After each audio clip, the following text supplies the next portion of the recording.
How to fix Threads login problem.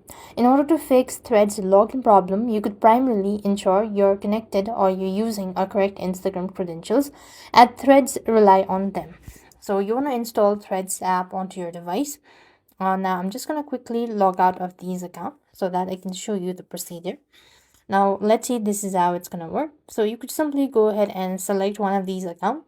So if you have correct credentials, or if you already have Instagram account logged into this device, then there should be no such issue to log in.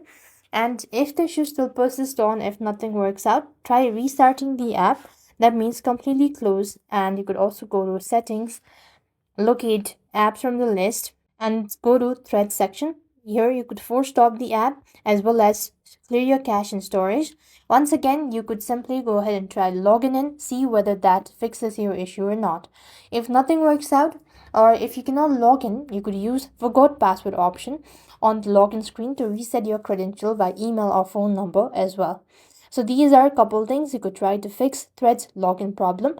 I hope the video was helpful. Make sure to like, share and subscribe. Thank you for watching. See you in the next video.